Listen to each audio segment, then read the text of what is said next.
Hello guys, Charles here bringing you another video, and today we're going to be doing some more Pokemon news, so let's get started. So guys, today we have our first look at Galarian Ponyta.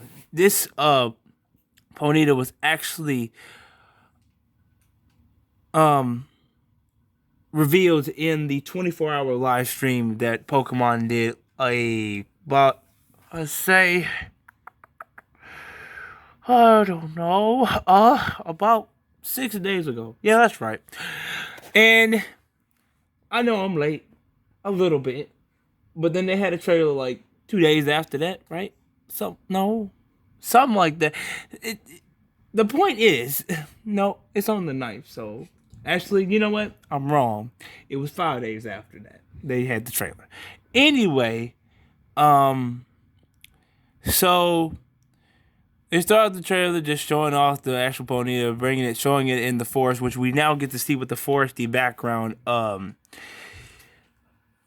in game looks like, because the live stream was not really the in-game graphics. It was more of the just an animation to show off the Pokemon.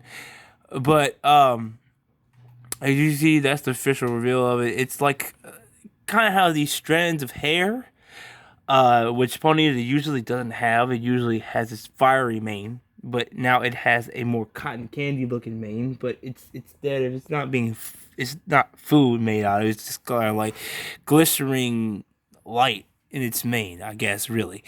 And that's more images of the forest. I guess that's two of them playing with each other. Then you have a battle scene with it fighting rather than it's using. I don't know if this is really a new move, but I know it's a psychic move. I know that much because or a fairy move, which I've yet to see. Yeah, I don't know what type this thing is. It looks fairy and dark, but I'm pretty sure I'm gonna be absolutely freaking wrong. But we'll see what happens. So, yeah, more. So this is actually the background when you playing the little tent game. Just like have Pokemon to me, and it's playing with a ball there. And it's showing its affection towards the trainer. And I think that's that's the end of the video right there. So now we're gonna actually go over to the page. Now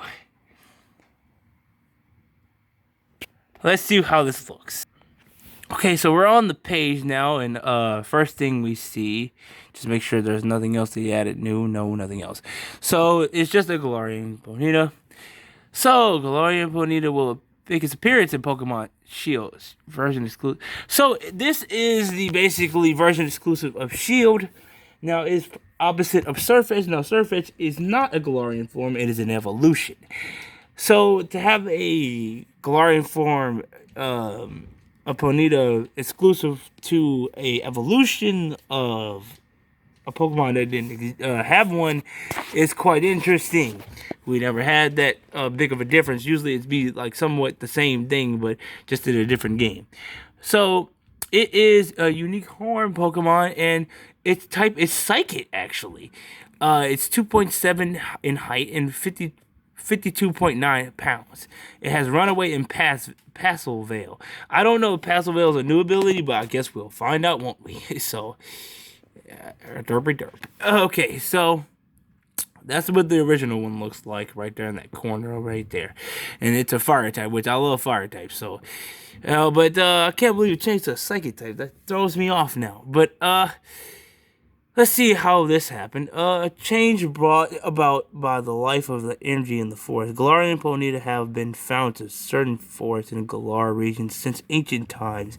It is said that they are exposed to overflowing life energy of the forest over many generations, and this is why their appearance is unique to in this region. It also says, behold its glittering mane, which is over here, which means it, when it like lights up and stuff. So Galarian Ponyta can absorb the life energy of surrounding atmosphere and store it in its mane. And it seems that the Ponyta's mane will become more colorful and more emit and sparkling glow if there is a lot of energy around, which is kind of cool because you do kind of see that in the trailer where it does kind of just start to glow, which is nice. Like it has like own nightlight to an extent, or whatever you want to call it. But let's see. It's passive bell ability. Okay, the passive bell ability is a new ability, so it's not in a previous title. So this introduced in Generation 8. So this ability prevents the Pokemon and its allies from becoming poisoned, and if it even cure the status of its condition of its allies when it enters battle. So this is actually a good competitive Pokemon. Why? Because one, everybody hates the status condition, either poison, paralyzation, burn, or confusion. And if you tell me I could just throw in this Pokemon and just get rid of my poison, status, it's actually quite helpful. On top of that, just as long as this Pokemon out in general, nobody can get poisoned, which is like almost OP and broken to an extent. But I guess you're still open to the other status conditions, so it kind of defeats the purpose at the same time. So I guess it's a 50-50 chance you might get lucky with that. That's if somebody's trying to set up some kind of poison strategy on you or whatever it may be. So I'm not really in the competitive scene, but you gotta do what you gotta do. But nice looking Pokemon. It's kind of they kind of gave it a horn to make it look more like unicornish. But I mean, they were kind of, people wanted that kind of look anyway. So I guess I can't wait to see what the Galarian form of Rapidash looks like, because a bigger horse with a giant horn. I can't wait to see that. And then it looks like more of a sword on the top of its head. That'll be interesting if they don't go that route with it. So we'll have to wait to see that.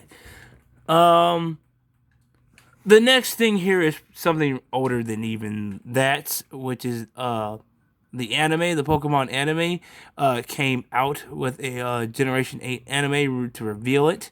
And we had two characters, one being obviously Ash, and he's wearing his new Galarian attire. And this is official artwork for him and Pikachu.